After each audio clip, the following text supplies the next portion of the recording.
Mga kapasta, bago tayo magsimula, batiin ko lang po ng belated happy birthday si Ma'am Vina Sandoval. Pasensya po ma'am, late na pero habol na lang po. Happy birthday sa inyo Ma'am Vina Sandoval. Tapos next po, shoutout po kay Ma'am Margaret Eve. Yun na lang daw kasi mahaba yung name niya pero buuin natin ma'am. Shoutout po sa inyo Ma'am Margaret Francesca Ibuna. Ayan ha, buo yan ma'am. Salamat po sa suporta nyo ma'am. Shoutout po ulit kay Ma'am Margaret Francesca Ibuna. Anyways, yun lang po. Start na po tayo mga kapasta.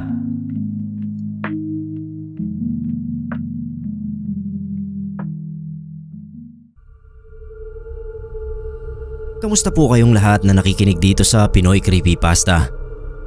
Nag-share na ako ng kwento sa inyo dati. At ngayon naman naisipan ko ulit na magbahagi ng nakakatakot kong karanasan. Ang pangalan ko po Sir Nebay Boyet. Pero hindi tungkol sa akin ang mga maririnig yung karanasan ngayon. May tito ako. Itago na lang natin sa pangalang Jan ng tito ko. Mabait sa amin si tito. Wala siyang asawa at anak. Mag-isa lang siya sa bahay. Bali umi-extra siya sa pagpipintura. Lagi kong naririnig sa kanya na hindi niya naman daw kailangan ng sobrang daming pera. Kasi nga siya lang naman mag-isa sa buhay. At may konting ipon naman daw siya.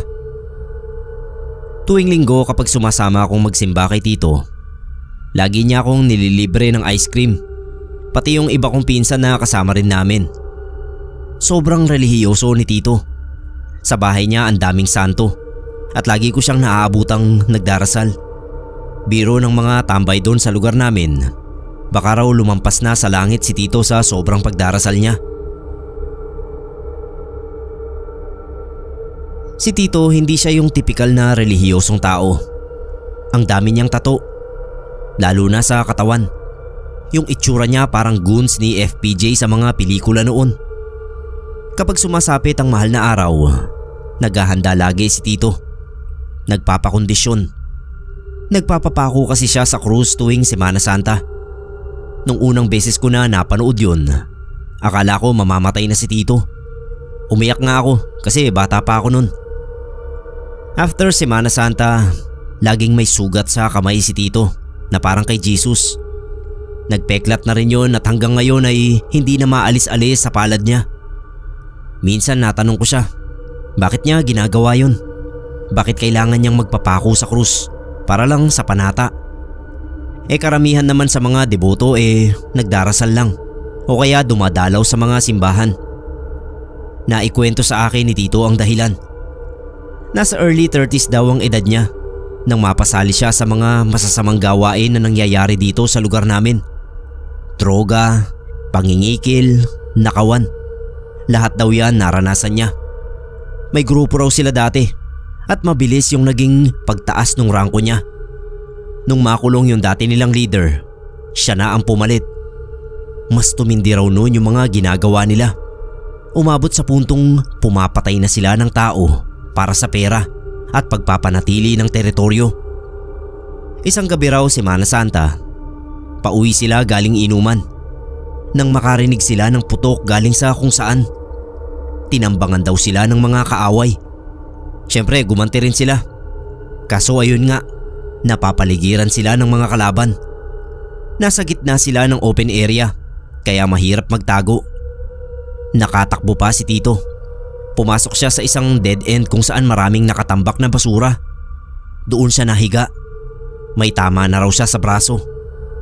Pakiramdam niya raw noon ay mamamatay na siya. Yun daw ang unang beses na naisipan niyang magdasal. Habang ginagawa niya yun, may lumapit sa kanyang lalaki. Mahaba yung buhok at parang lumiliwanag raw yung suot. Nagmamakaawa raw si tito na iligtas siya ng lalaki. Pero sabi raw nito, may kondisyon. Kailangan niya raw magpapako tuwing Semana Santa bilang tanda ng pagligtas sa kanya nito. Pumayag si tito. Naramdaman niya raw ang init ng hawakan ng lalaki yung sugat niya. Sakto naman na dumating na yung mga pulis. Nahuli yung mga kasama ni tito, pati yung ibang kalaban nila na nagpaputok. Pero si tito, hindi. Nilalagpasan lang daw ng mga pulis yung pwesto niya para daw hindi siya nakikita ng mga ito. Kinaumagahan nakauwi si tito sa bahay may sugat pa sa braso. Sabi niya nandoon pa raw yung bala na tumama sa kanya. Hindi niya inalis hanggang sa gumaling na raw yung sugat. Simula noon, naging panata na ni Tito yung pagpapapako sa krus tuwing mahal na araw. Yun daw ang bayad niya sa lalaking nagligtas sa buhay niya. Naniniwala raw kasi siya na ang lalaking yun ay si Jesus. At kahit sobrang sama niyang tao, ay pinatawad pa rin siya nito. Binigyan ng pagkakataong magbagong buhay. Pero Sir Neb, ilan sa mga kapitbahay namin ang nagsasabi na hindi sila naniniwala na si Jesus ang nakita ni Tito. Hindi naman daw kasi nabanggit sa Biblia ang ginagawa niyang panata.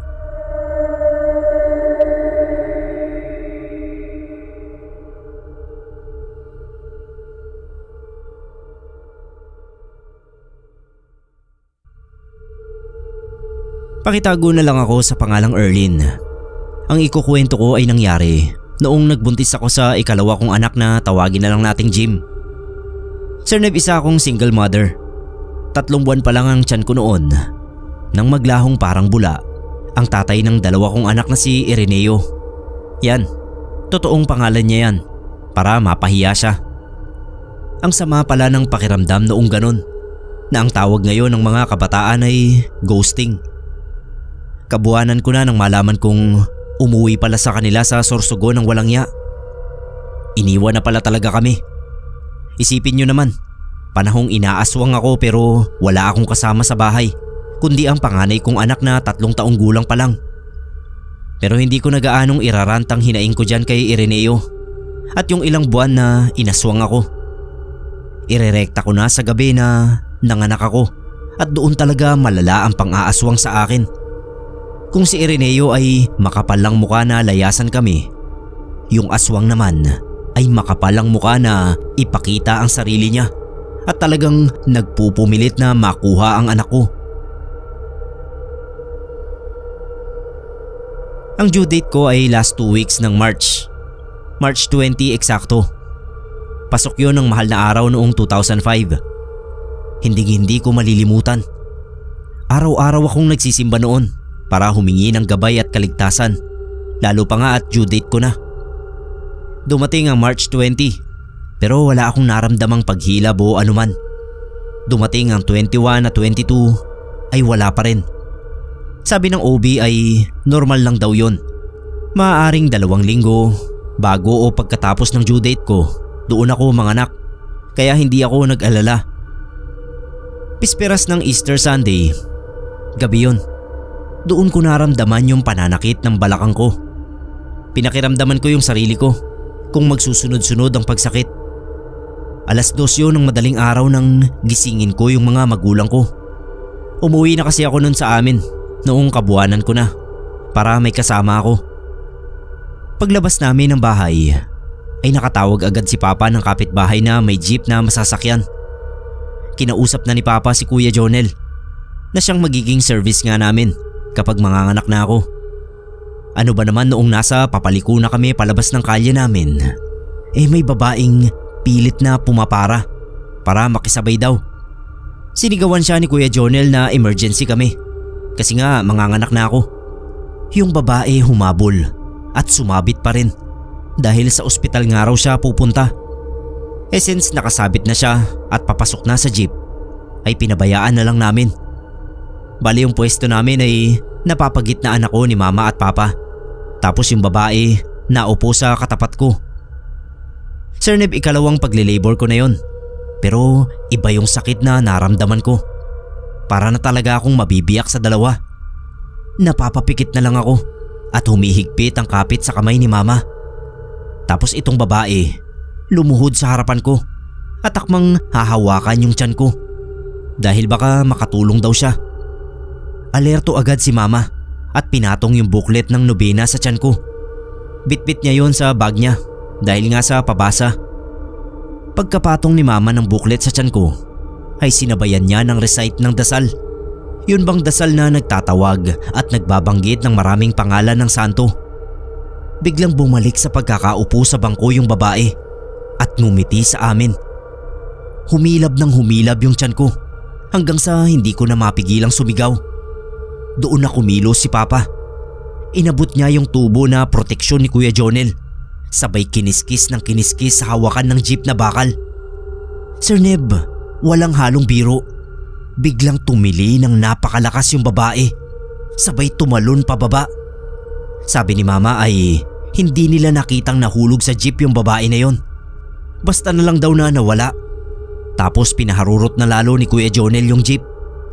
Pagkatapos noon ay milagrong nawala yung grabing pananakit ng tiyan ko. Masakit pa rin pero natitiis ko na. Sabi nila Mama ay kutob na nilang aswang yung babaeng sumabay. Dahil bukod sa hindi nila kilala ay napakalansa raw.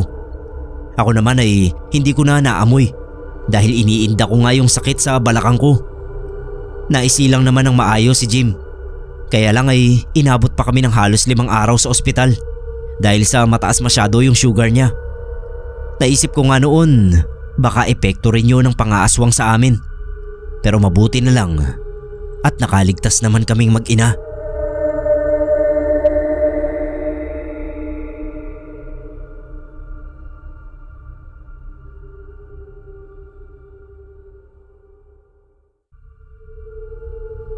Ako po si Lee, Sir Neb.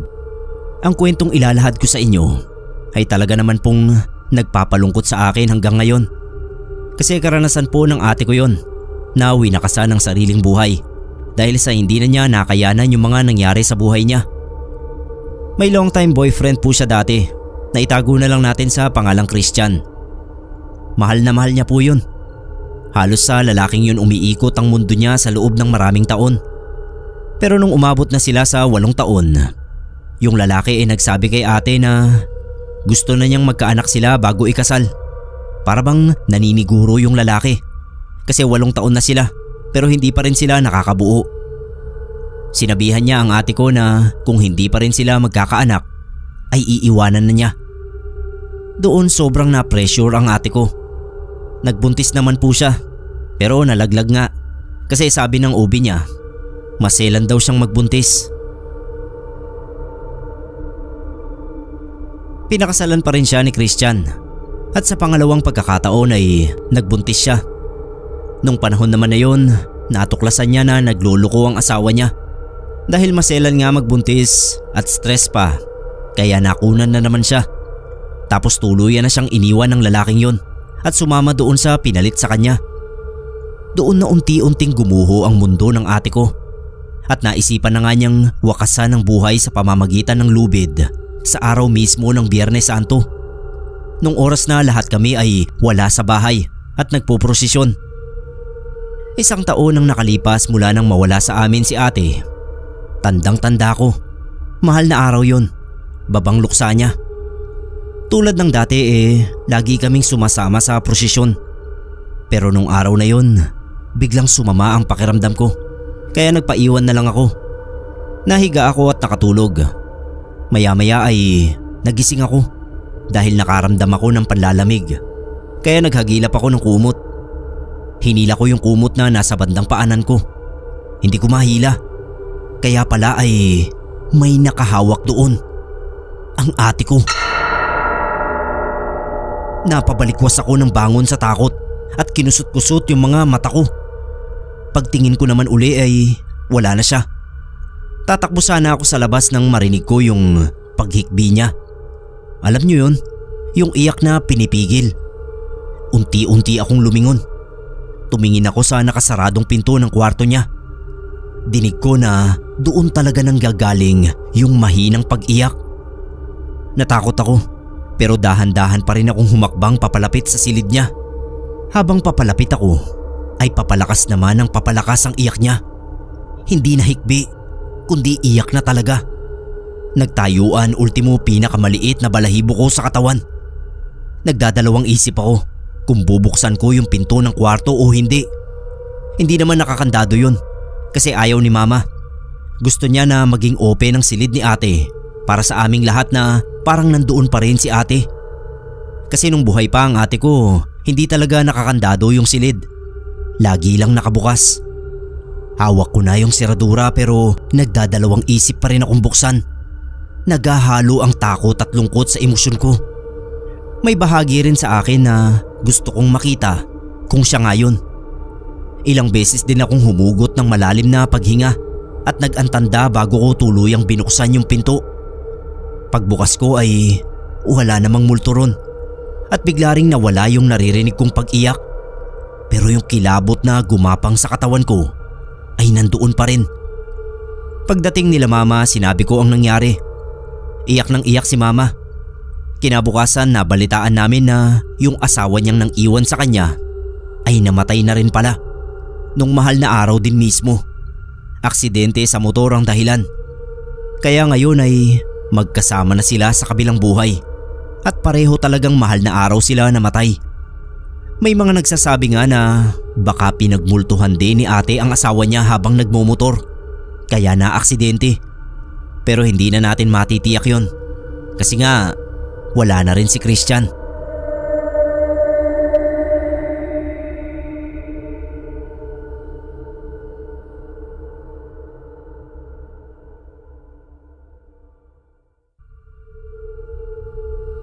Good morning sa ating lahat dito na walang sawang nakikinig sa Pinoy Creepypasta. Ang pangalan ko po ay Kay. 28 na ako ngayon. Ang bilis lang ng panahon. Parang kahapon lang mga uhuging bata pa kami sa probinsya na laging nasa labas para maglaro. Naalala ko yung nangyari sa amin sa bahay ni Lola Amor. Nanay siya ng mama ko. Mag-isa na lang sa buhay. Nung mamaalam si Lolo, nag-ambagan sila mama at yung mga tito at tita ko para paggawa ng mas maayos na tirahan si Lola. Nung magawa yun, halos araw-araw kaming tumatambay doon na magpipinsan. Presko kasi sa bahay ni Lola at saka ang bait pa sa amin ni Lola. Sa bahay nauutusan lang kami lagi, pero sa bahay ni Lola, asikasong asikaso kami. Pero may isang pagkakataon na ayaw namin sa bahay ni Lola. Yun ay mahal na araw. Dating volunteer sa simbahan si Lola. Sila yung nag-aasikaso ng garden ni Father. Madalas ay tinutulungan din nila yung sekretary na mag-inventory ng mga gastos sa simbahan.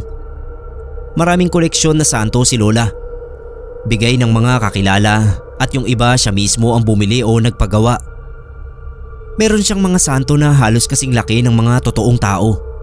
Nagpapatulong siya kila tito tuwing mahal na araw para malabas yun sa sala ng bahay. Takot na takot kaming magpipinsan sa mga santong yun. Sabi kasi nila, lumilingon daw yun kapag gabi na. Yung iba naglalakad. Ang talas pa naman ng imagination ko nung bata. Grabe yung kilabot ko lagi kapag nakikita ko yung itsura ng mga santo. 12 years old ako nang sabihin ni Lola na doon daw kami matutulog sa bahay niya kapag sumapit na ang Semana Santa. Tuturuan niya raw kami na magdasal ng pasyon. Gusto naming tumanggi, kaso hindi pwede. Baka mapagalitan pa kami ni mama. Bale, 3 kaming magpipinsan na nandoon. Ako, si Melanie at Pia. Ako yung pinakabunso. Si Melanie at Pia, 13 na sila pareho. Hindi ko sila tinatawag na ate kasi halos magkakaedad lang kami. Ayaw na ayaw ko talaga sa mga padasal kasi halos buong araw kami na nasa harap ng altar at nagdarasal. Ni hindi kami makapaglaro o kaya makanood man lang ng TV. Bagot na ako. Kulang na lang kainin ako ng lupa tapos ugatan at maging puno. Magkakasama kami sa kwarto ni Lola kapag natutulog. Malaki naman yung kama niya at sobrang liliit pa lang naming 3 noon. Kaya kasyang-kasya kaming 4. Nagising ako isang gabi. Kailangan kong umihi. Kaso syempre takot nga ako. Ginising ko si Pia. Sinamahan niya akong lumabas sa kusina para umihi. Binuksan namin yung ilaw. Bago pa kami makarating sa banyo, narinig ko na yung umiiyak. Tinapik ako ni Pia. Tinuro yung santo sa may sala. Sir Neb, umiiyak yung Mama Mary na santo na halos 5 talampakan ng taas. Hindi gumagalaw yung rebulto, pero kitang-kita namin yung pagbuhos ng luha sa mukha ng Mama Mary at rinig na rinig ang hagulgol na maririnig mo lang sa isang babaeng umiiyak. Sabay kaming tumakbo ni Pia pabalik sa kwarto. Nagyakapan kami. Hindi nakatulog buong gabi. kasi alam kong pareho kaming takot na takot. Kinabukasan, pareho kaming nilagnat ni Pia. Pinauwi rin kami sa wakas ni Lola. Buti na lang kasi alam kong kung doon uli kami matutulog, baka mamatay na ako sa sobrang nerbiyos. Sumunod na taon matapos yon, mas lumala yung karamdaman ni Lola. Yung mga santo sa basement ng bahay niya ay hindi na ulit nailabas sa sala. Hanggang sa nung mag-edad 15 ako ay namatay si Lola. Yung bahay ni Lola nakatayo pa rin naman pero wala nang tumitira. Bale, ginagawa na lang naming venue yung lugar kapag merong reunion. Sabi ni Tito, yung mga santo raw ay dinonate nila sa isang chapel sa kabilang bayan. Pero alam ko, hindi yun totoo. Alam ko siya mismo ang nagdispatcha ng mga santong yun. Kasi umamin din siya sa amin na takot siya sa mga santong yun. At may naranasan din siyang kababalaghan kasama ang mga santo ni Lola.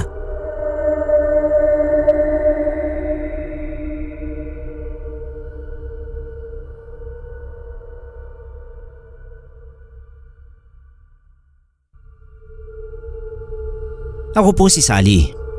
May karanasan po ako nung mahal na araw sa probinsya ng boyfriend ko. Unang beses ko pong sumama sa kanya sa probinsya nila. Takot po yung boyfriend ko sa dugo, kaya hindi kami masyadong lumalapit noon sa mga nagpipinitensya. Nakadistansya lang kami. Ayaw niya nga sanang manood, kaso ako yung nagpupumilit. Sabi ko para ano pa ako na dumayo kami roon kung magkukulong lang kami sa bahay. Hindi ko alam kung bakit gustong gusto ko lagi na manood ng mga nagpipinitensya. Samantalang nung bata pa raw ako, kwento ng nanay ko, takot daw ako sa pinitensya. Yung tipong umiiyak talaga ako kapag nakakakita ako o kahit marinig ko lang yung tunog ng bulyos. Pero nung lumaki na nga ako, ako pa talaga yung nag-aaya sa kanila na manood. Sa kalagitnaan ng panonood namin, bigla akong natigilan. Pinikit dilat ko yung mga mata ko. Kinusot-kusot ko pa. Paano dalawang magkasunod na pinitensya ang nakita kong walang ulo. Wala po ako nung sinasabi nilang third eye. Dahil kahit kailan hindi pa ako nakakita ng multo o kahit na anong kakaibang nilalang. Kaya alam ko na wala ako nun. Maliban kung bumukas ang third eye ko sa hindi ko alam na dahilan. Kaya naman takang-taka ako kung bakit ko nakikita yung kababalaghang yun. Nung una sinubukan ko pang ialis ang tingin ko sa dalawang nagpipinitensya na yun. Bumaling ako sa iba. Pero hindi ko mapigilan ang sarili ko na lingunin sila. At yun pa rin ang nakita ko. Kahit paulit-ulit ko nang kinusot ang mga mata ko ay hindi nagbago ang nakikita ko.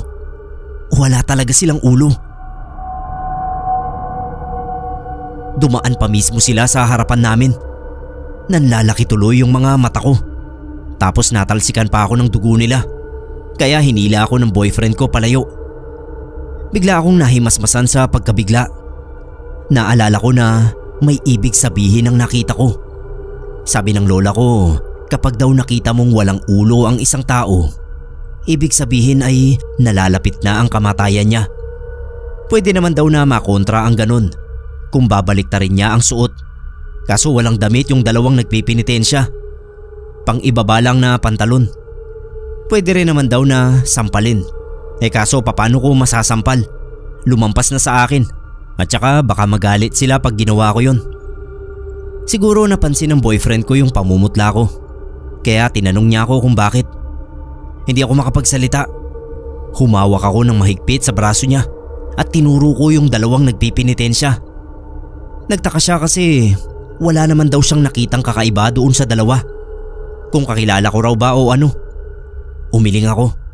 Halos pabulong ko na lang na nasabi sa kanya na walang ulo yung dalawang yon. Naisip ko, buhay ang nakasalalay sa pangitain na yon.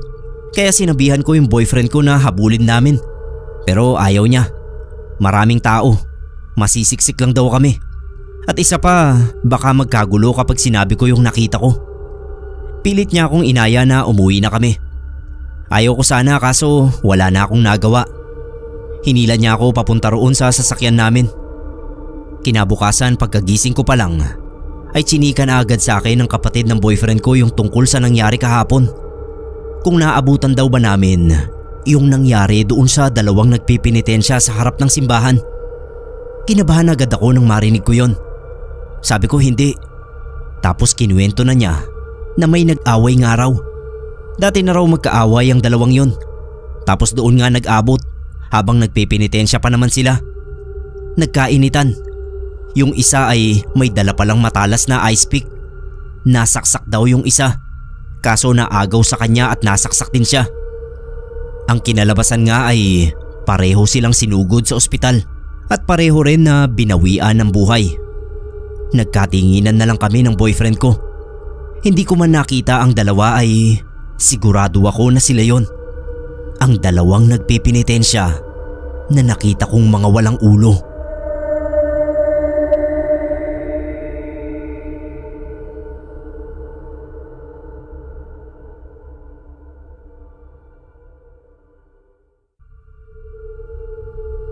Sa lahat po ng makakapakinig nitong karanasan ko, magandang araw po sa inyo at sana ay nasa mabuti kayong lahat. Ako po si Raul. 20 anyos pa lang ako ay nagpipinitensya na ako. Nasa lahi na namin yon magmula sa lolo ko, mga tito at tatay.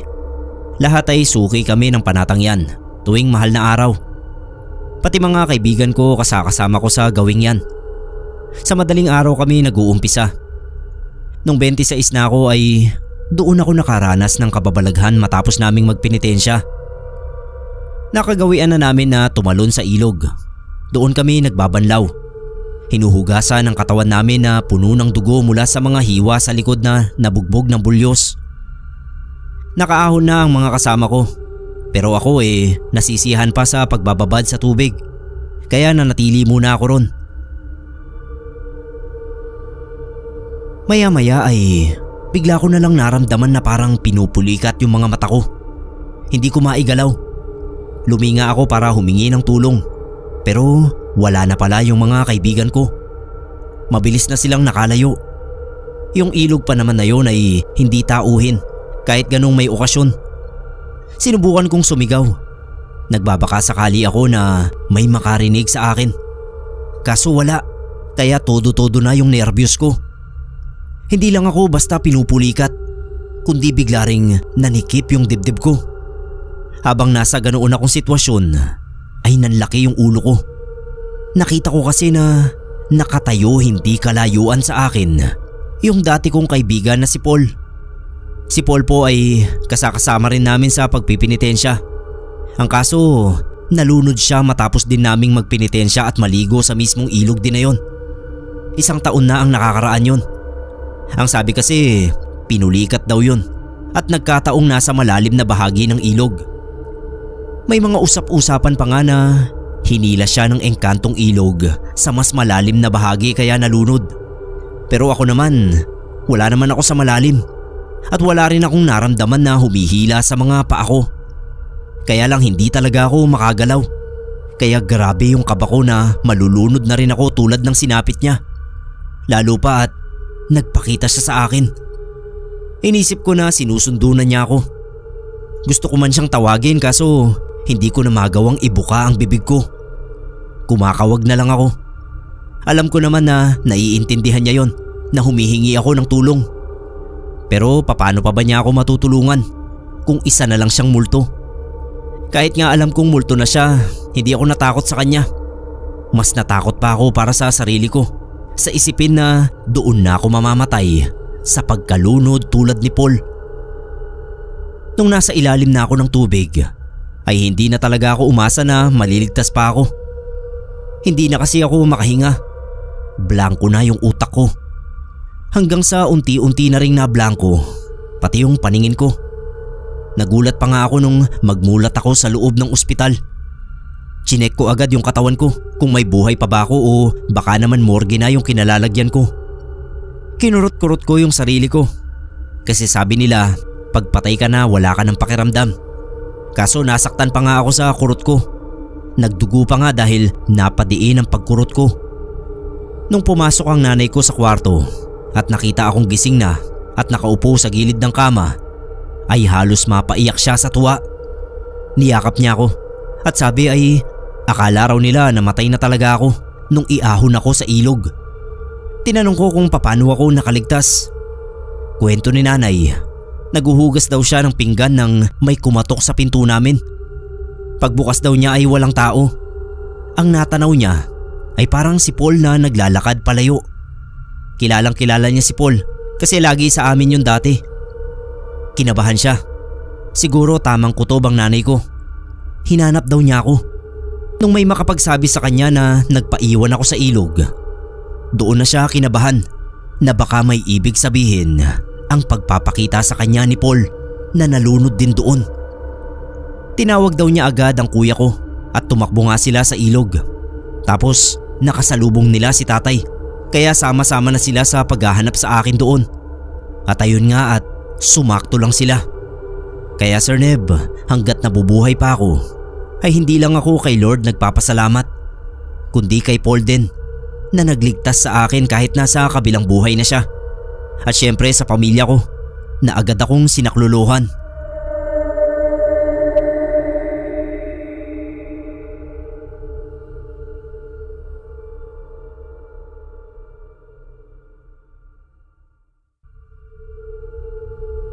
Derek ang tunay kong pangalan, Sir Neb. Pero tawag talaga ng mga kaibigan ko sa akin ay Rick. Ako po naniniwala na tuwing mahal na araw ay mas malaya ang mga demonyo na maglakad dito sa mundo natin. Dati ko nang naririnig sa mga matatanda ang tungkol diyan. Pero naniwala lang ako nang ako na mismo ang nakaranas. Tuwing mahal na araw talaga ay hilig ko na ang magbisita iglesia ng mag-isa. Naging panata ko na rin ang ganoong klaseng kaugalian simula pa noong humiwalay na ako ng bahay kila mama at papa. Pakiramdam ko kasi taimtim ang pagdarasal kapag mag-isa ka lang, kapag wala kang kasama, wala kang ibang iniisip, kayo lang dalawa ng Diyos at ng simbahan.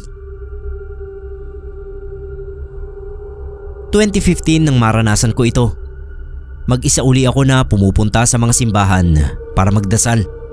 At para na rin makausap si Father at makapagtanong ng ilang bagay tungkol sa Biblia. Buti nga at pasensyoso yung mga pare sa tanong ko. Nakaluhod ako sa harap ng altar nang makaramdam ako ng sobrang init.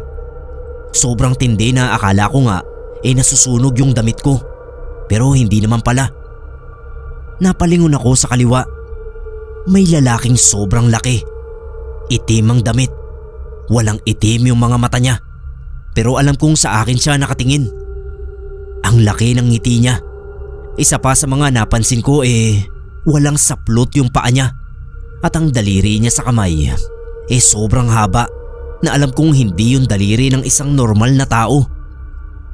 Nagpatuloy ako sa pagdarasal. Grabe yung pawis ko.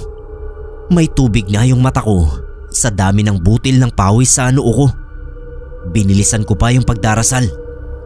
Paglingon ko ulit, naglalakad na yung lalaki papalapit sa akin. Mabagal yung lakad niya. Pero isang saglit pa siguradong mahahawakan na niya ako. Mas lalong uminit yung paligid. Parang mawawalan na ako ng malay. Umiikot na yung paningin ko. Sa isip ko, kailangan ko lang na magdasal ng magdasal.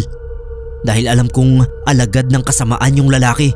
At ang tanging magiging armas ko sa kanya ay ang pagdarasal. Nanghihina na ako nun. Dumudulas na yung mga kamay ko. At patumba na ako nang marinig ko yung mga sigaw ni Father. Pinapalayas niya yung kung sino mang lalaki na naroon. Dinig sa buong simbahan pati sa labas yung sigaw ni Father. Lumingon sa kanya yung lalaki. Suminghal na parang aso. Tapos naglakad din naman palabas. Kinuha ni Father yung crucifix sa altar at hinabol pa niya yung demonyo hanggang sa tuluyan na itong makaalis ng simbahan. Nakausap ko si Father. Wala naman daw akong kasalanan kung bakit nandoon yung demonyo. Talagang kapag ganoong panahon daw ay lumalabas ang mga masasamang kampon ni Satanas. Pinagdasal ako ni Father at pinabaunan ng rosaryo na pwede ko raw magamit kung sakaling masundan ako ng demonyo sa bahay. Awa ng Diyos ay wala namang kampo ng impyerno na nakarating sa bahay ko. Curious lang ako. Ano kayang nangyari kung hindi dumating si Father at tuluyan akong nalapitan ng demonyo. Baka nasaniban na ako ng demonyong yon. Hindi na rin naman yun naulit. Ngayon kasi may kasintahan na ako na laging kasama ko sa pagbibisita iglesia. Hindi na ako mag-isa.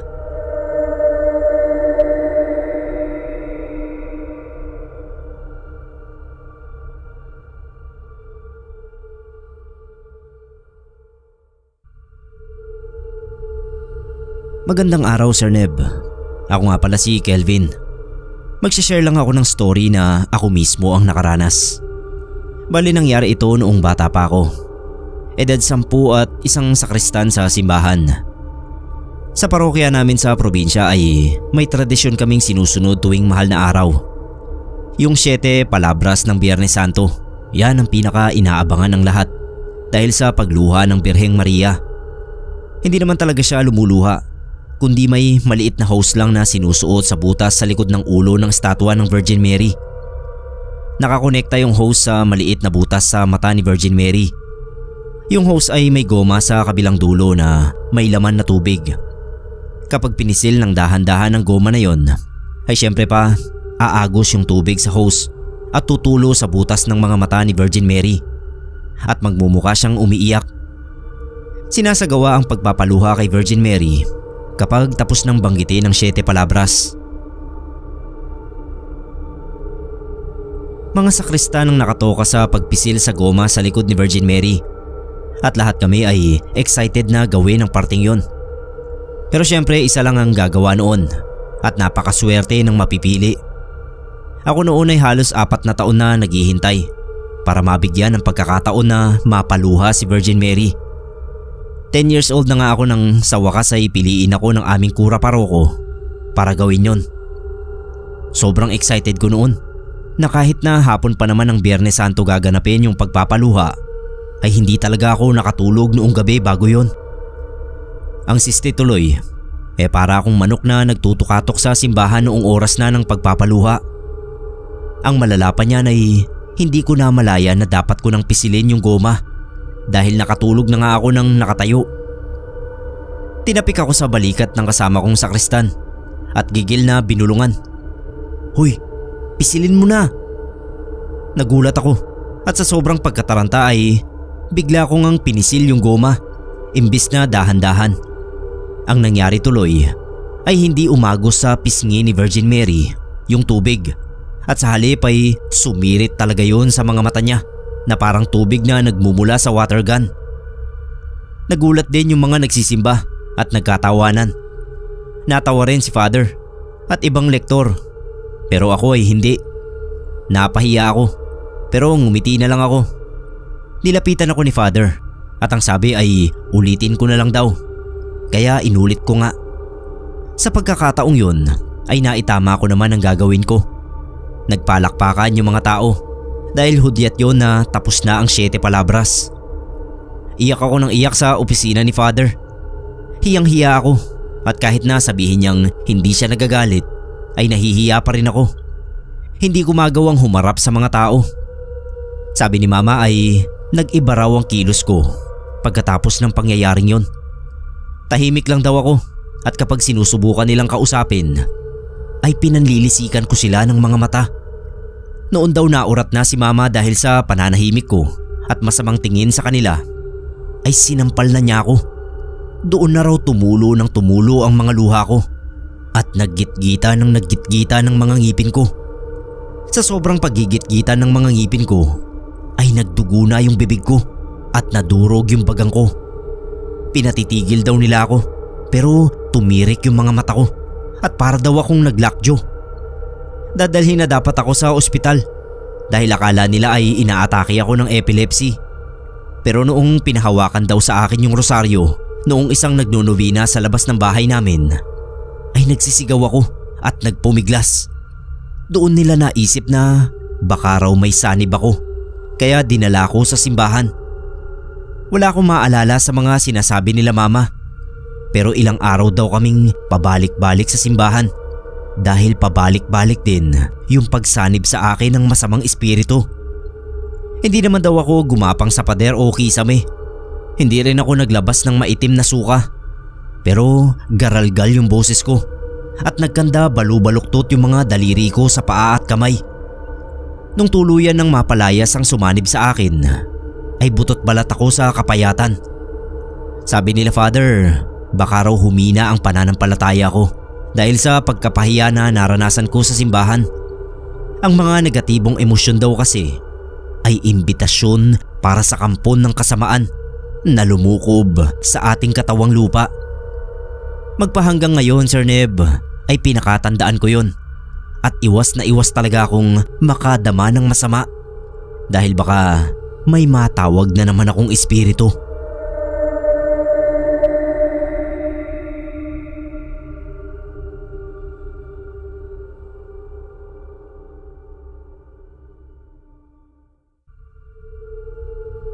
Hello mga kapasta. First time ko ito na magpasa ng story sa channel nyo.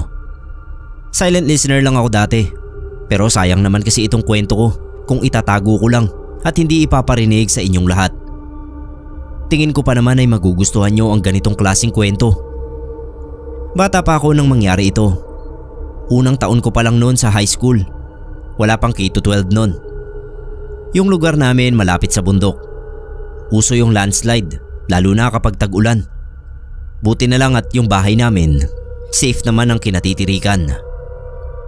Madalas naming makita tuwing Semana Santa na may mga taong pumupunta doon sa bundok. Ang weird ng mga itsura nila. May matatanda na sobrang haba ng mga buhok.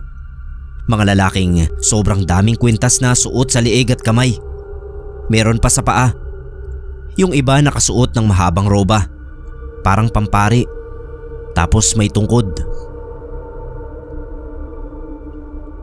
Sabi ng mga tao sa amin, ganoon daw talaga ang mga manggagamot, lalo na kapag Semana Santa. Sa bundok sila nagdarasal at doon kumukuha ng kapangyarihan para sa panggagamot nila. Gumana agad yung utak ko. Sinabi ko doon sa dalawa kong matalik na kaibigan yung plano ko. Sabi ko, pupunta rin kami sa bundok. Hahanapin yung mga albularyo at titignan kung paano nila nakukuha yung mga powers nila. Tapos gagayahin namin para kami naman yung magkaroon ng kakayahang gumamot ng mga sakit. 13 years old pa lang ako noon, pero grabe na yung imagination ko. Pumayag naman yung dalawa kong kaibigan. Mga 2:00 kami ng hapon nagsimulang umakyat. Dati na rin kaming umaakyat doon sa bundok, kaya kabisado namin kahit papano yung gubat. Pansin ko nung hapon na yon na ang tahimik ng gubat. Para bang wala man lang insekto o hayop kaming nakikita.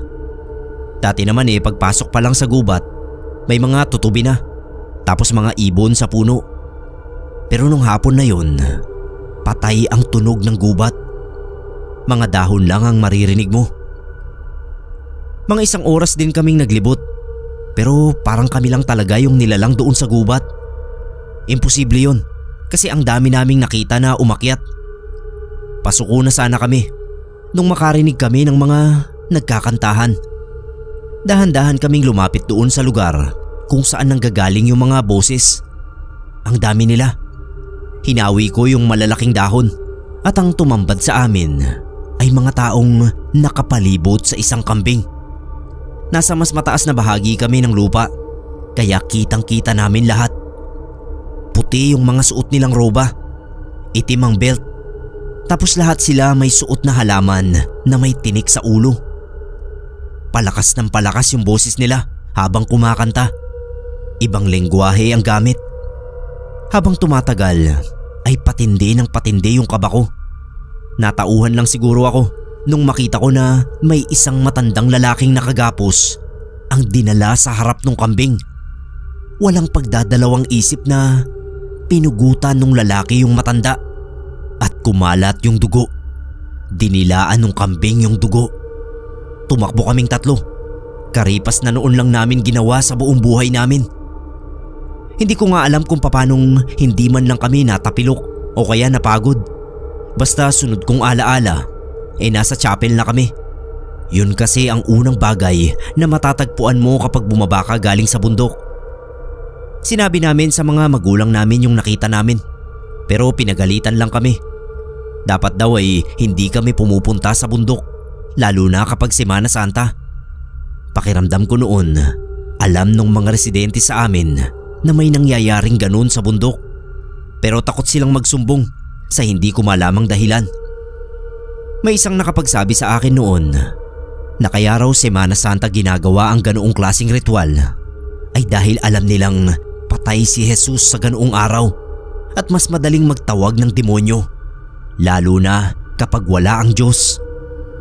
Lumipat kami ng tirahan, pero yung isa kong kaibigan doon pa rin nakatira. Sabi niya nangyayari pa rin daw magpasa hanggang ngayon ang ganoong klaseng mga ritual, pero ayaw niya raw makialam dahil baka madamay daw sila sa mga ginagawang ritual noong kulto.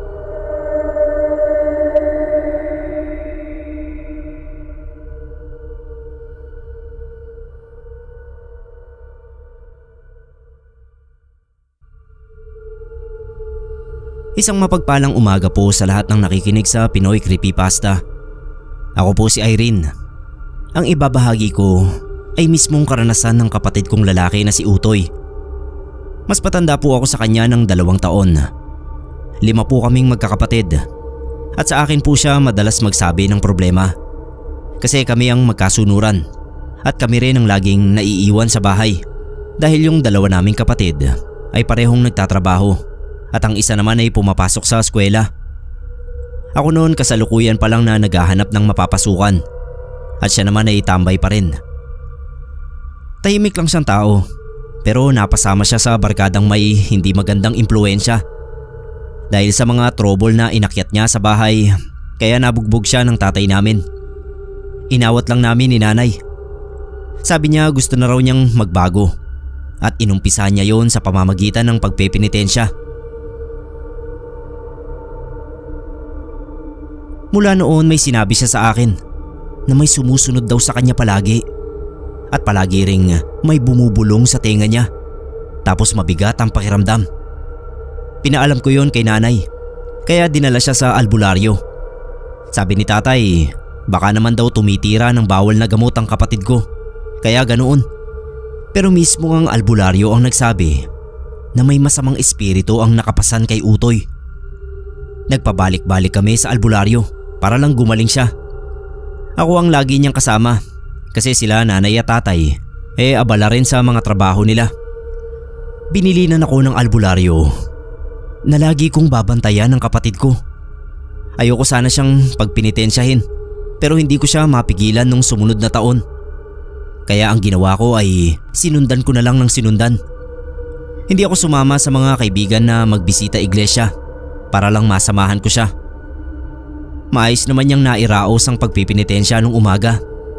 Pero nung gabi na, nagising na lang ako dahil sa tunog ng hampas sa likod gamit ang bulyos o burilyos.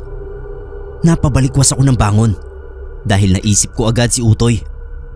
Wala pa naman kaming kasama nun dahil may kanya-kanyang lakad ang mga kasama namin sa bahay.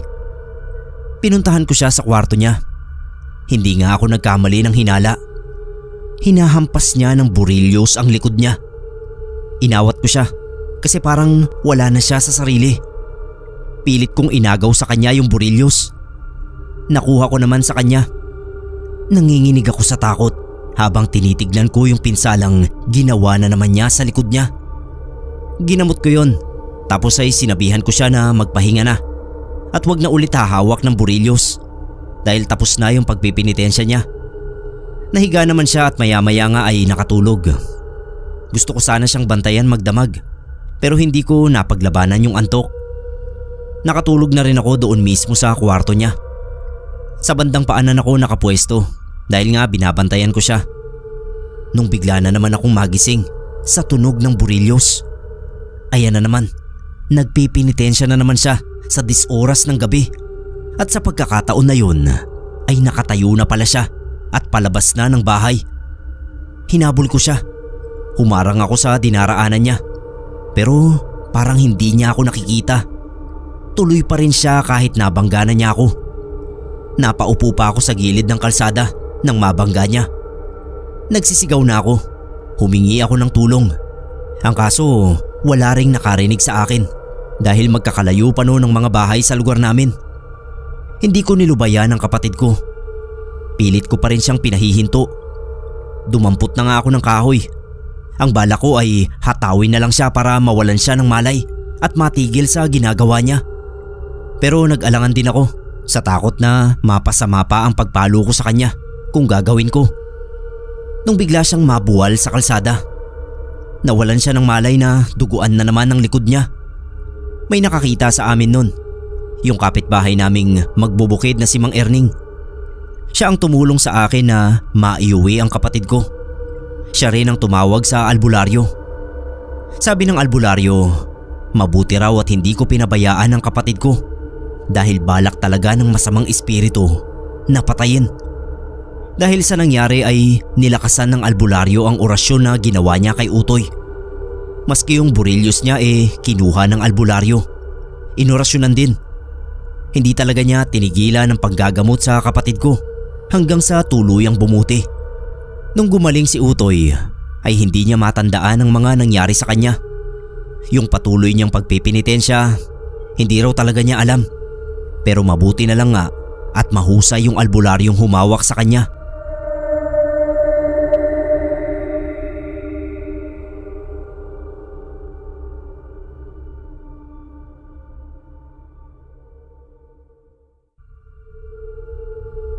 Hello po Sir Nebkero at sa lahat ng nakikinig sa Pinoy Creepypasta. Ako po si Terence, taga Novaliches. Kung inakala niyo po na ang demonyo ay hindi nakakapasok o takot sa tahanan ng Diyos, ay nagkakamali kayo. Pwede po yan nilang gawin sa paraan na gusto nila, sa pamamagitan ng pagbabalat kayo bilang isang ordinaryong tao. Naranasan ko po na makakausap ng demonyo sa mismong loob ng simbahan. Biyernes Santo yon. Nung mga panahon kasi na yon ay sobra akong problemado sa pamilya namin. Magkakasabay pang na-confine sa ospital ang dalawang babae na parehong mahalaga sa buhay ko. Ang nanay ko at ang asawa ko. Tapos yung anak namin na special child ay inihahabilin ko lang muna sa tiyahin ko habang nagsasalitan ako sa trabaho at sa pagbabantay sa ospital. Ang tanging nakakapalitan ko lang doon ay ang hipag ko. Sobrang hirap na nga ng sitwasyon ko ay sumabay pa ang tanggalan sa kumpanyang pinapasukan ko.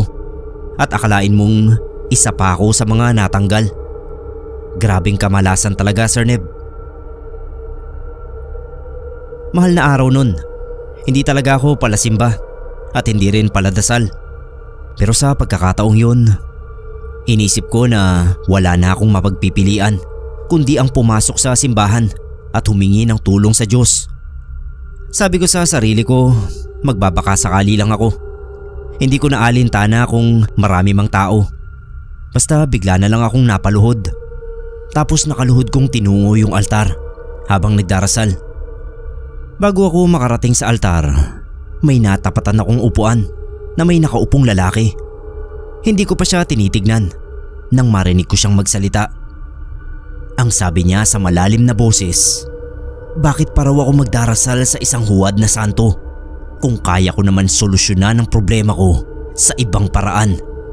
Bakit hindi ko na lang daw tanggapin ang inaalok sa akin ng kumpare ko na magbenta ng pinagbabawal? Mabilis ang kita raw na agarang makapagbibigay ng perang kailangan ko. Dahil sa sinabi niya kaya napatingin ako sa mukha niya. Mabilis niyang binaba ang sombrerong suot para matakpan ang mga mata niya. Pero yung bibig niya, kitang kita ko pa. Kaya kita ko na nakangisi siya. Nagtaka ako kung bakit niya alam ang mga nangyayari sa akin. Kaya tatanungin ko sana. Pero mabilis siyang nakatayo. Tumayo rin ako at sinundan ko siya. Kasi iba yung pakiramdam ko. Humalo siya sa karamihan ng mga tao sa labas ng simbahan at nagtanggal ng sombrero. Tapos nilingon niya ako. Kada lingon niya sa akin ay nakangisi siya. At ako naman ay nakakunutang noo na habol pa rin ang habol. Hindi ko alam kung bakit kinikilabutan ako sa itsura niya. Na kung titignan ay wala namang kakaiba. Kundi ramdam ko lang na may kakaiba nga sa kanya. Hanggang sa nangyari ang hindi ko inaasahan.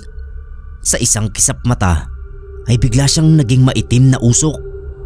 napakaitim na unti-unting lumabo hanggang sa tuluyang maglaho sa paningin ko. Dahil sa kababalaghang yun, hindi ko alam kung ilang minuto o gaano katagal akong natulala sa kinatatayuan ko. Naitulak-tulak na nga ako ng mga tao kasi siksikan sa banda roon. Pero hindi ko alintana kasi nga hindi pa ako makamove on sa nakita ko. Alam ko na hindi yun pangkaraniwan. Maya-maya ay nagpasya akong bumalik sa simbahan. Malakas yung kutob ko na ang estrangherong lalaking yun ay isang demonyo na sinusubukan na guluhin ang pagdarasal ko. Inumpisahan ko ulit na maglakad ng paluhod habang nagdarasal ng taimtim. Pinikit ko pa yung mga mata ko. Nagulat ako nang muli ay marinig ko ang boses ng lalaki na narinig ko kanina, kaya napadilat agad ako.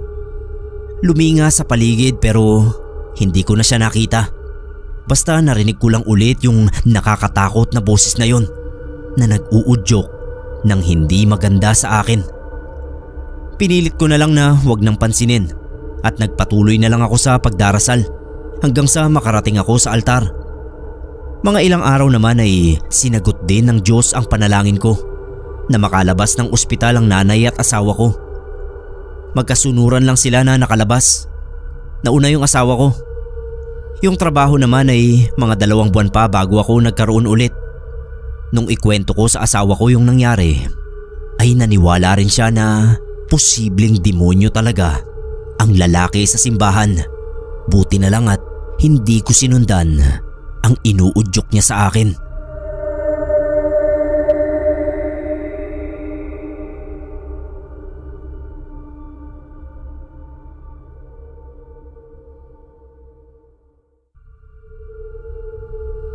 Pakitago na lang ako sa pangalang Lester. Ang kwentong ibabahagi ko ay kwento lang din naman ng isa sa mga tiyuhin kong adventurero na si Chong Baning. Frustrated sundalo kasi yun si Chong Baning. Ang kaso ay hindi siya matanggap dahil hindi siya nabiyayaan ng tangkad. 5'1" lang ang tiyo ko at noong kabataan niya ay hindi tinatanggap sa Philippine Army ang 5'1" sa mga lalaki. Dapat daw ay at least 5'4". Nito namang binaba na sa 5 ang height requirement ay maedad na ang tiyo ko, kaya hindi na rin siya popwede. Dahil nga hindi makapasok sa army, ay nakontento na lang siya na mamundok at mag-aral ng mga self-defense at pamumuhay sa kabundukan na may limited resources.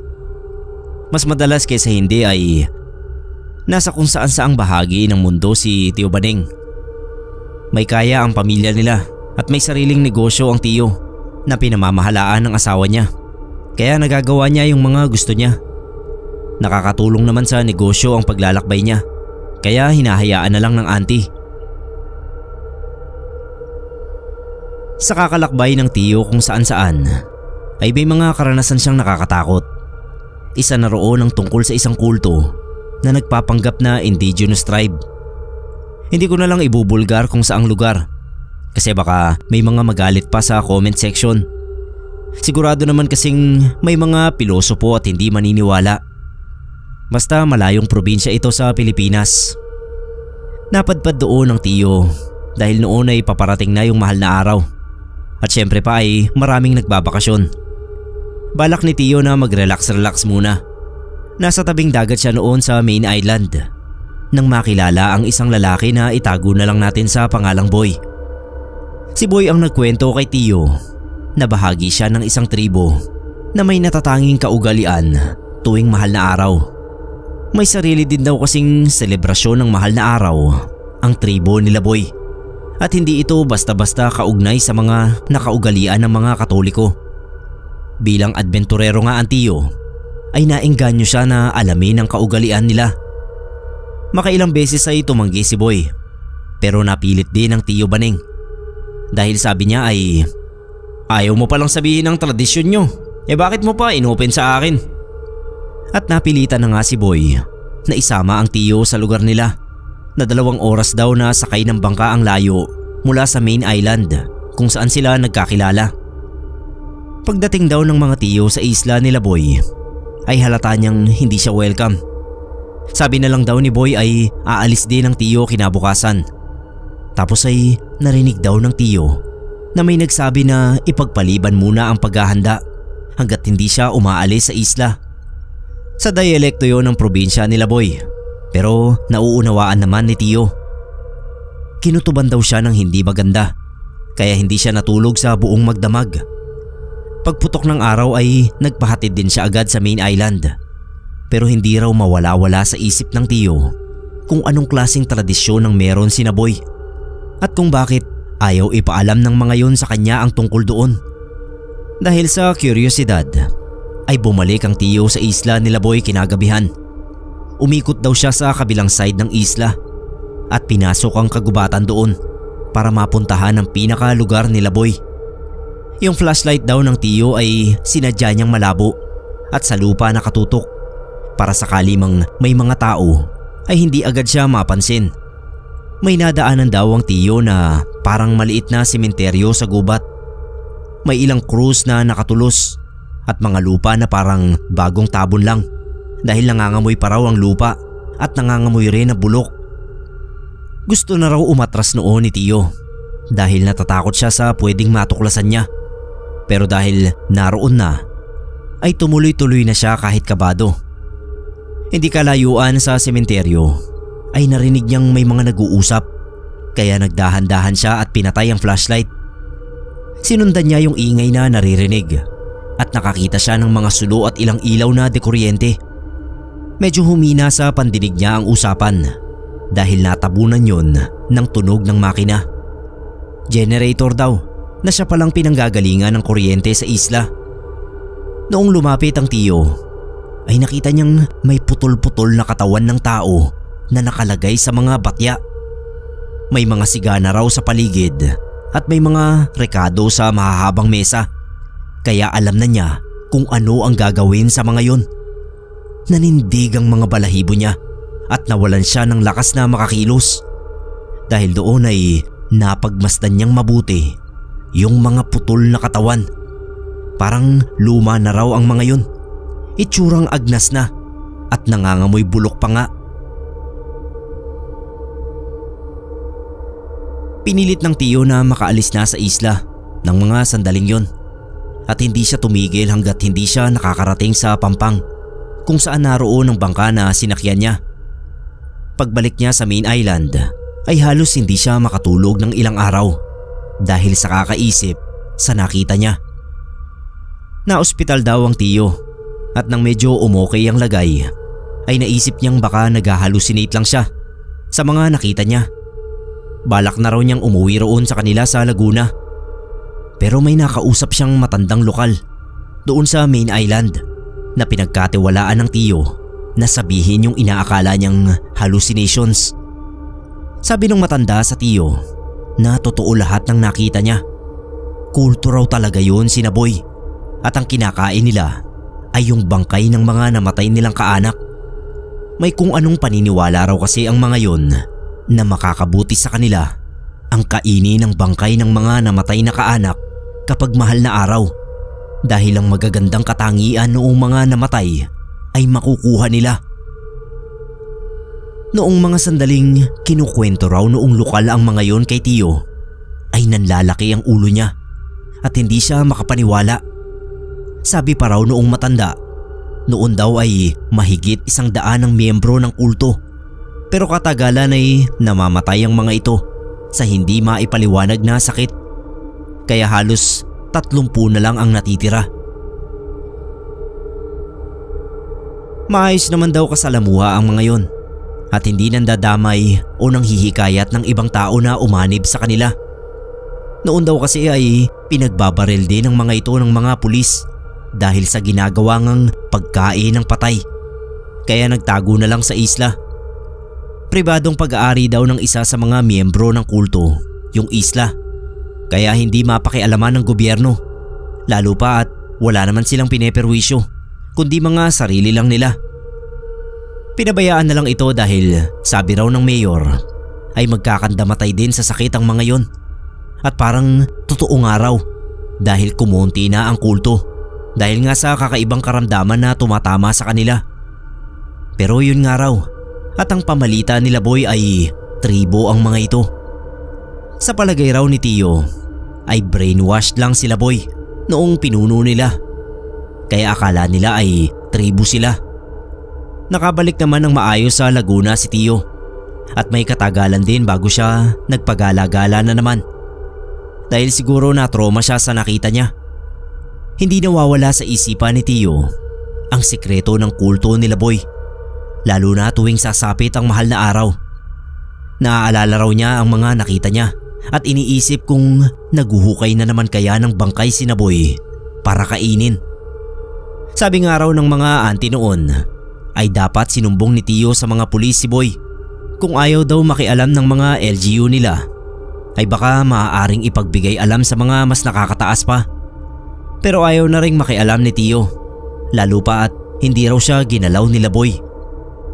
Sa pagkakaalala ko ay mga late 90s daw nangyari ang pagkakatuklas ni Tio sa kulto nila Boy. Tapos noong 2010 yata o 2011, basta mga ganyang taon, nagbalik doon sa main island ang Tio para pumasyal. Nakibalita siya sa mga taga roon tungkol doon sa mga naninirahan sa isla. Ang sabi ng mga nakausap niya ay matagal nang walang naninirahan doon dahil nangamatay na.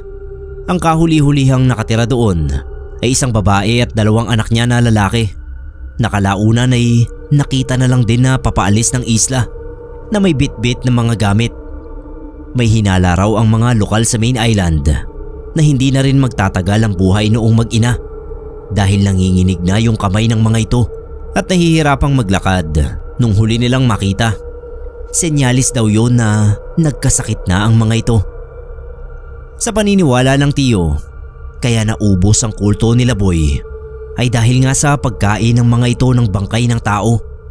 Kagaya ng sinabi noon ng dating mayor, kahit naman anong klaseng pagkain kapag kinain mo ng nabubulok na ay talagang makakasama sa kalusugan mo. Maano pa nga naman yung karne ng patay na tao na hinukay pa nga. Buti na lang din at naubos na sila. Ang tanong na lang na naiwan ay kung anong klaseng saltik ang kumapit sa utak ng mga yun para kumain ng bangkay tuwing sasapit ang mahal na araw.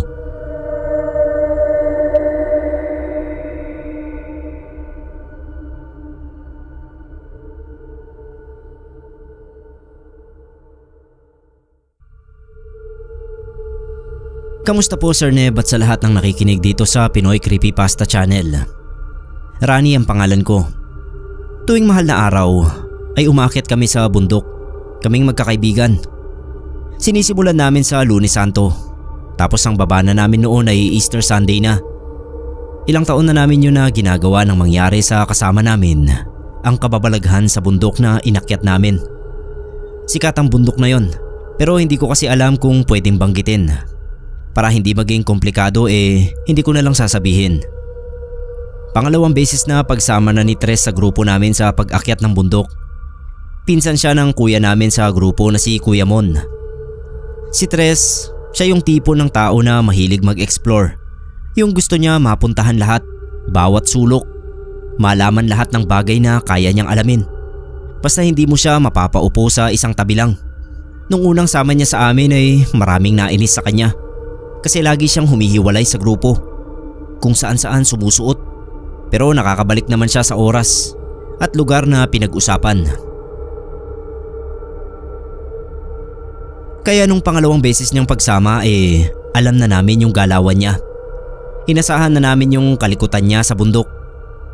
Kahit ganoon ay panay pa rin ang saway sa kanya ni Kuya Mon. Kasi sabi yung bundok na yun na inakyat namin marami raw kababalaghan, mga engkanto. Kaya binigyan niya ng babala si Tres na mag-ingat. Eto namang si Tres, oo lang ng oo. Pero ayun at nawala na naman siya sa paningin namin. Yung ibang kasama namin hindi maiwasang mag-alala. Ako naman katuwiran ko, matanda na siya. Alam na niya ang ginagawa niya. Basta hindi kami nagkulang ng paalala sa kanya. Kung ako nga ang masusunod ayokong kasama si Tres. Kasi ayoko nang kasamang pasaway. Yung tipong pabida lagi sa grupo. Sa kanya lagi ang atensyon dahil nga lagi siyang humihiwalay. Pababa na kami nun. Pero hindi pa nakakabalik si Tres sa meeting place namin. Lampas na siya sa call time. Naghintay pa kami ng konti. Yung konting oras ng paghihintay namin ay nadagdagan pa ng nadagdagan. Pero ni anino ni Tres ay hindi pa nagpakita. Nagpasya si Kuya Mon na hanapin na namin si Tres. Nagtoka siya ng mga rutang paghahanapan namin at nagbigay din siya ng oras ng pagbalik namin sa pwesto. Natapos ang oras ng paghahanap namin ay walang Tres kaming nakita. Sabi ng isa naming kaibigan, baka raw nauna nang umuwi ang loko. Baka ginood time kami na nawawala siya. Aba kung ganoon nga ang ginawa niya siguradong magagalit kaming lahat sa kanya. Yung cellphone niya unattended din kahit nasa baba na kami. Humingi kami ng tulong sa tour guide para hanapin siya. Nakita ko nga yung pag-aalalang rumihistro sa mukha ni Manong tour guide nung malaman na nawawala yung kasama namin. Dapat daw kasi ay hindi humiwalay sa amin dahil nagbigay naman daw siya ng babala na maengkanto ang bundok na yon. Inabot na talaga kami ng gabi. Hanggang kinabukasan ay naghanap pa rin kami pero wala talaga. Ako ang pinakamalapit sa bahay nila Tres, kaya ako yung umaalam kung nakauwi na ba siya o ano. Kinabahan ako nang sabihin ng nanay niya na hindi pa siya nakakauwi. Ibig sabihin ay nawawala talaga si Tres. Sa pagkawala niya ay hindi maiwasan na kami pa ang masisi. Pinabayaan daw namin kahit ginawa naman namin ang lahat para mahanap siya. Nagsama na ng albularyo sa bundok, makita lang siya. Naniniwala rin kasi ang nanay at tatay niya sa mga engkanto. Baka raw nakuha ang anak nila. Kaya pinuntahan din nila ang bundok kasama yung albularyo. Pero nabigo rin silang matagpuan si Tres. Palaisipan sa aming lahat kung ano ba talaga ang nangyari sa kanya. Naawa ako sa nanay at tatay niya nun. Nakakalungkot isipin na 2 taon nang lumipas bago ulit kami nakabalita kay Tres. At malungkot ang balitang natanggap namin. Mismong Biyernes Santo, natagpuan na nga siya sa wakas. Kaso wala sa sarili. Nagpapalakad-lakad daw doon sa paanan ng bundok. Sobrang malupa yung katawan, pati yung buhok. Parang bagong bangon daw sa hukay. Dinala nila sa albularyo at kinumpirma ng albularyo na nakuha talaga ng engkanto si Tres. Isang malaking palaisipan kung paano nagawang makatakas ni Tres mula sa mga engkanto. Kasi ang mga napabalitang nawala sa bundok dati ay hindi na raw talaga nakabalik. Ayon mismo sa albularyo. Nagawa naman niyang pagalingin si Tres. Pero naging tahimik na. Hindi gaya ng dati na sobrang aktibo ng katawan at bibig. Kwento ni Kuya Mon sa amin, sabi raw ng tita niya na nanay ni Tres ay naging matatakutin din daw. At ayaw niya na may nagbabanggit ng tungkol sa engkanto sa harapan niya.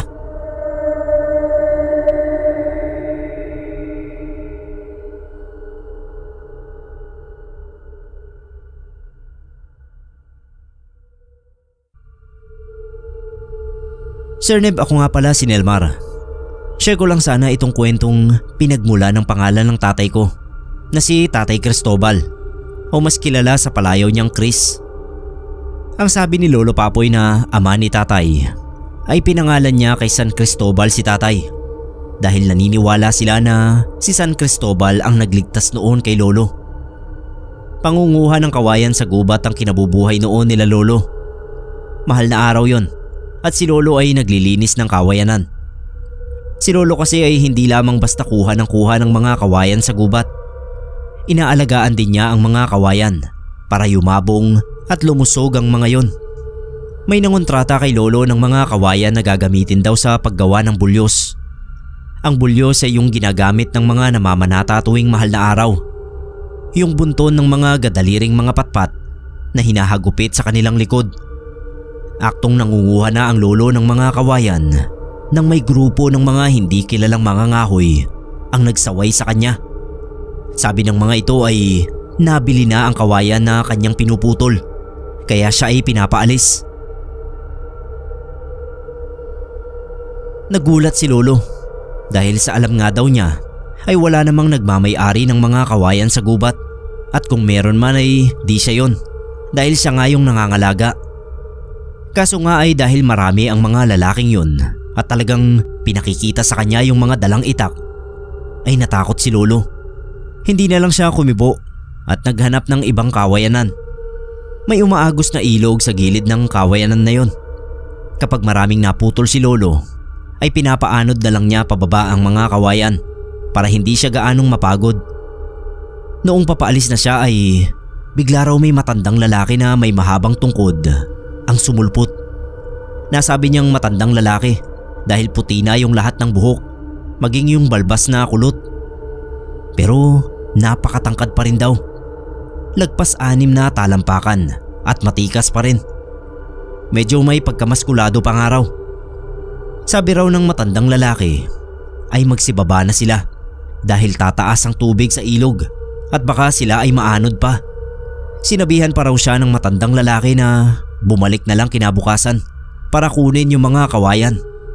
Parang hindi raw nagustuhan noong grupo ng mga lalaki ang sinabi ng matanda dahil pinapakahulugan nito na si Lolo ang makakakuha ng kawayan. Inambaan daw ng mga lalaki yung matanda at binantaan na kapag nakialam ay malalagot sa amo ng mga ito. Ang ginawa raw ni Lolo ay hinawakan na lang sa braso yung matanda at niyaya ng umalis. Sumama naman daw yung matanda. Pero mga ilang sandali pa lang daw ang nakakaraan ay kumulog at kumidlat, nakasabay ng napakalakas na buhos ng ulan. Mabilis na tumaas yung tubig sa ilog at kahit na nasa gilid na noon sila Lolo ay lumagpas sa tuhod niya yung tubig. Inalalayan daw niya yung matanda dahil baka madala ito sa agos. Pero sa gulat ni Lolo ay parang siya pa ang inalalayan noong matanda.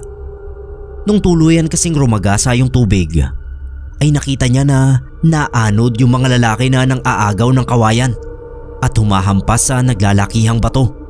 Samantalang sila raw noong matanda ay nakatayo pa rin at kapag para siyang maaanod ay inaalalayan lang siya noong matanda na makalakad.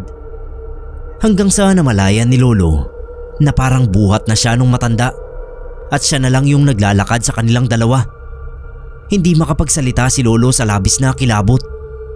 Noong nakarating sila palabas ng gubat ay binaba na siya noong matanda. Ni hindi siya nakapagpasalamat dito dahil para daw siyang napipi. Pagdating niya sa kabayanan ay balitang balita ang biglaang pagbaha sa ilog. Alalang alala raw kay Lolo si Lola at ilan pang nakaalam na nasa gubat siya. Isang himala nga raw na hindi siya napahamak.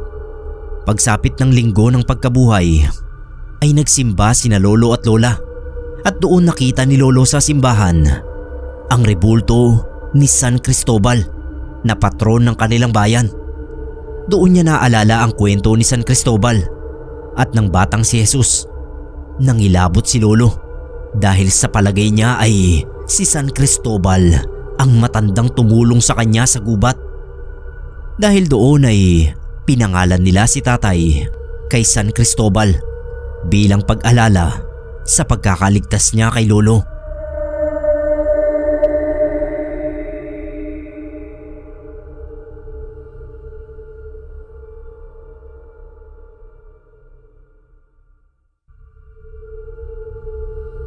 Hello po sa lahat ng listeners ng Pinoy Creepypasta. Medyo makalat itong isishare ko sa inyo. At bagamat okay naman na kami ng mga pinsan ko at iba pang nasangkot sa kwentong ito, ay ibabahagi ko rin bilang masasabi kong kababalaghan din naman. Pakitago na lang ako sa pangalang Mikay. 41 years old na ako ngayon. May 3 anak at responsabling asawa. Nangyari ang karanasan na ikukwento ko sa inyo noong ako at mga pinsan ko ay nasa kolehiyo pa lang. Sir Neb, laki ako sa probinsya. Tumira lang ako sa Maynila noon nung magkolehiyo sa UST. Para makatipid sa pangungupahan ng bahay ay nakituloy ako sa bahay ng mga tiyahin ko na pakitago na lang natin sa pangalang Tia Hilda at ang asawa niyang si Tio Gabo. May 4 silang anak na tawagin na lang nating Joseph ang pinakamatanda. Sunod si Maddie na siyang kaedaran ko. Tapos sina Julie at Tin.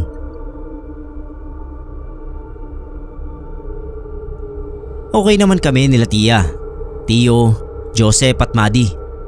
Sina Julie at T nang hindi ko maintindihan kung bakit parang hindi ako gusto ng mga panahon na yon. Tumutulong naman ako sa mga gawaing bahay at nagpapaabot din sina mama kina Tia ng gastusin sa bahay.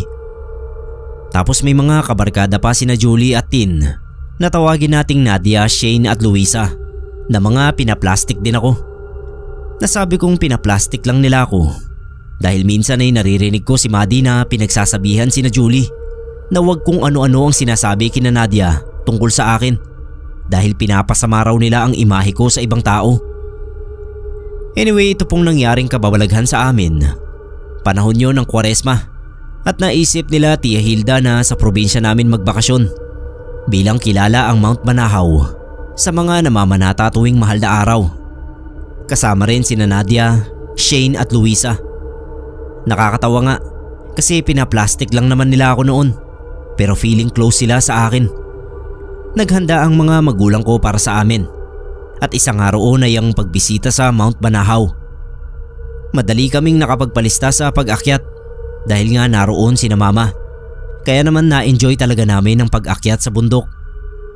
Noong pababa na kami ay may nakasabay kaming isang ali na kinausap na kami ng kinausap.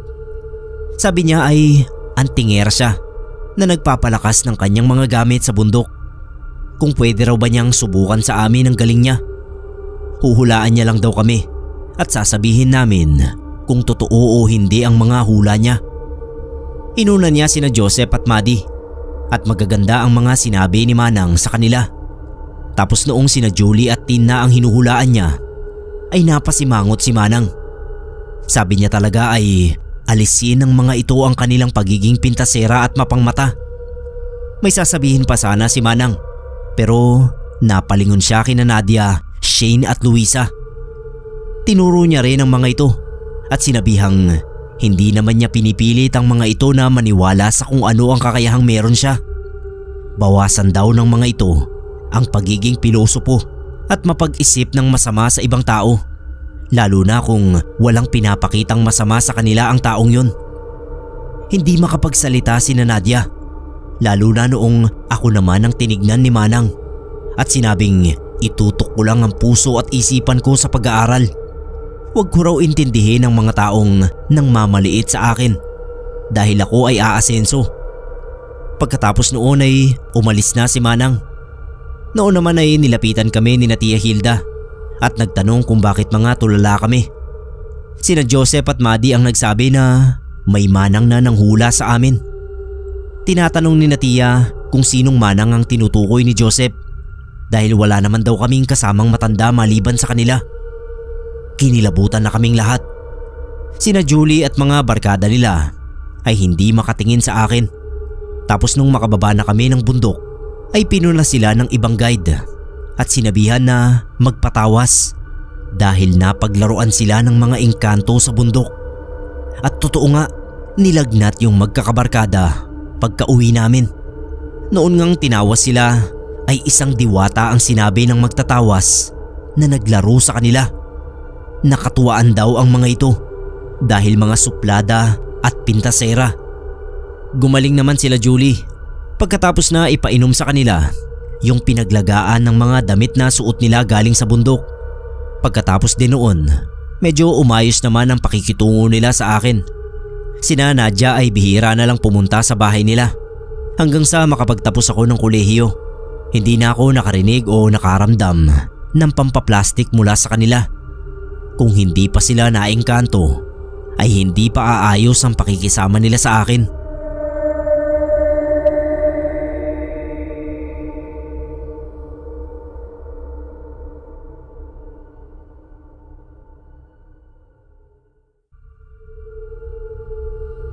Freya na lang po ang itawag niya sa akin.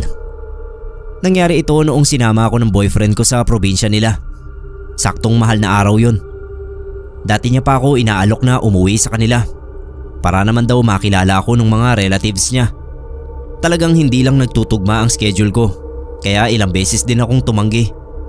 Pero noong 2017, na-approve yung leave ko. Tuwang-tuwa yung boyfriend ko. Ronnie nga pala ang pangalan niya. Pagdating ko sa kanila, sobrang dami pala nilang magkakamag-anak. Nalula ako kaka-memorize ng mga pangalan. Sabi ni Ronnie, kulang pa nga raw yun kasi yung iba ay nasa abroad at hindi nakauwi. Maraming salo-salo, inuman, tapos prayer vigil sa gabi.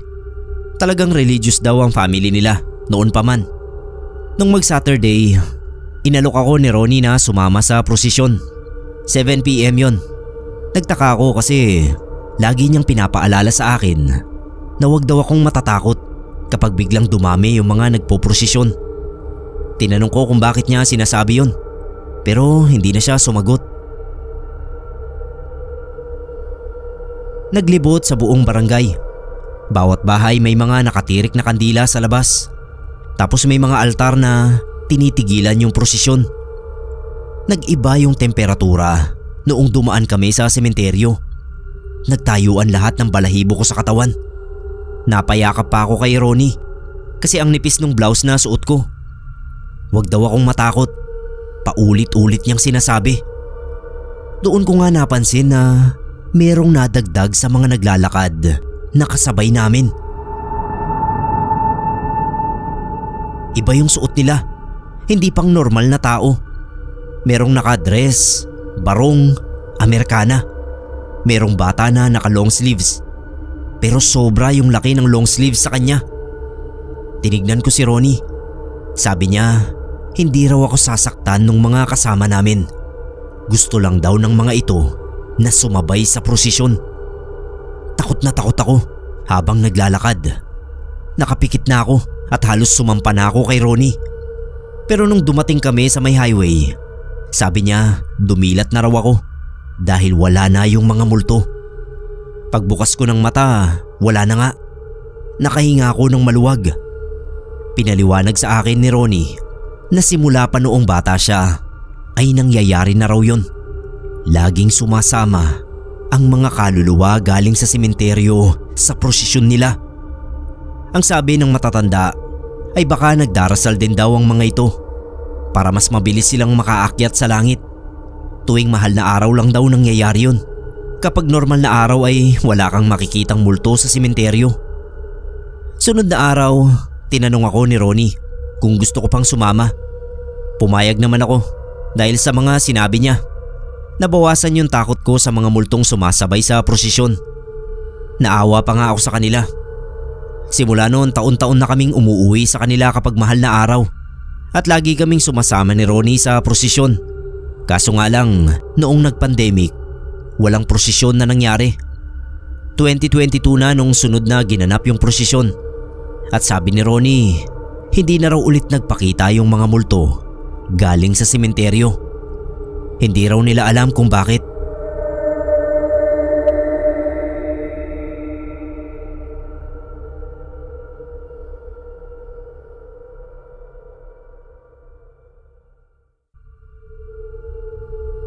Magandang araw sa inyong lahat. Ina ang pangalan ko. Excited akong ikwento itong naranasan ng kapatid ko. Kasi kahit papano nagresulta ito sa magandang ending para sa kanya. Bali ako po ang panganay sa magkakapatid. Yung papa namin, elementary pa lang kami binawi na ni Lord sa amin. Ang nagtayong haligi at ilaw ng tahanan namin ay ang mama namin. 3 kaming magkakapatid. Yung bunso namin si Heidi, babae rin. Tapos yung ikalawa si Jared. Siya lang yung lalaki sa pamilya. Simula nung namatay si papa, napariwara na yung buhay niya. Ang rason siguro ay dahil hindi siya nadidisiplina ni mama. Sobrang bait kasi ni mama. Ayaw niyang sinasaktan kami o pinapagalitan kahit may mali kaming ginawa. Bale ako na lang yung tumatayong tatay minsan na nagsisermon kay Jared kapag umuwi siya ng gabi o kaya madaling araw. Kaso syempre, atin niya lang ako. Ayoko namang saktan siya ng pisikal kasi hindi naman yun ang tamang disiplina. Baka nga mas lumala pa kapag pinisikal ko siya. Mahirap talaga kapag walang father figure sa bahay. Sa awa ng Diyos ay gumraduate naman ng high school si Jared. Kaso ganoon pa rin. Tumigil na siya sa pag-aaral at naging full-time tambay sa bahay. Hindi siya nanghihingi ng pera sa amin. Kinuha siya nung isa sa mga tattoo artist sa lugar namin at tinuruan kung paano magtato. Doon siya kumukuha ng panggastos sa sarili. May isang babae na dumalaw doon sa bahay isang araw. Maganda at mukhang mayaman naman. Hinahanap niya si Jared. Nabuntis niya pala yung babae, tapos hindi na nagpakita. Buti raw at nahanap niya yung bahay namin. Ako ang nangako na kami ang magbibigay sustento kung sakaling hindi makakapagbigay si Jared. Kalauna nalaman ko na gumagamit pala ng pinagbabawal na gamot ang kapatid ko. Galit na galit ako nun. Natunugan niya ata kaya halos isang buwan na hindi umuwi sa amin. Nung magpakita sa bahay, sobrang payat na. Magagalit sana ako kaso napalitan ng awa nang makita ko yung itsura niya. Pinatuloy pa rin namin sa bahay si Jared. Sakto na malapit na yung mahal na araw nung mga panahon na yon. Pinagbawalan ko si Jared na lumabas at sabi ko sasama siya sa amin sa bisita iglesia namin para mapag-isipan niya naman yung mga kasalanan niya. Sa unang simbahan pa lang hindi na mapakali si Jared. May lalaki raw kasi na kanina pa nakatingin sa kanya. Kanina pa sumusunod sa amin. Kapag tinuturo niya, wala naman kaming nakikita. Nagpaalam si Jared na iihi lang daw. Masama yung kutob ko kaya sinundan ko. Nakita ko na nandoon siya sa gilid ng simbahan. May kinakausap na hindi ko nakikita. Tinatanong niya kung anong problema. Tapos bigla na lang natumba si Jared. Sumisigaw. Tapos nawalan ng malay. Nagpatulong kami sa ilang sakristan doon na isakay sa kotse si Jared. Dinala namin siya sa ospital. Agad naman siyang nagkamalay. Nung magising, nakangiti si Jared. Kinuwento niya sa amin yung nangyari. Kinumpronta niya pala yung lalaki na kanina pa sumusunod sa amin. Ang sabi lang daw nung lalaki ay pinapatawad na kita. Tapos hinawakan lang daw siya nung lalaki sa noo. At doon niya raw napagtanto na si Jesus ang lalaki na yon. Wala nang iba. Nakaramdam daw ng sobrang init sa katawan si Jared. Nangisay siya. Nawalan ng malay. Sobrang gaan daw ng pakiramdam niya nung magising. Para bang ibang tao na raw siya. Simula noon, inayos na ni Jared ang buhay niya. Nagpatuloy siya sa pag-aaral. Nakatapos siya at nagkabalikan sila uli nung babaeng nabuntis niya. Sabi ko nga, pasalamat talaga sa mahal na Diyos dahil nabalik sa tamang landas ang buhay niya. Volunteer pa rin hanggang ngayon sa simbahan na yon si Jared. Kahit malayo sa amin, dumadayo talaga siya doon tuwing linggo para magsimba.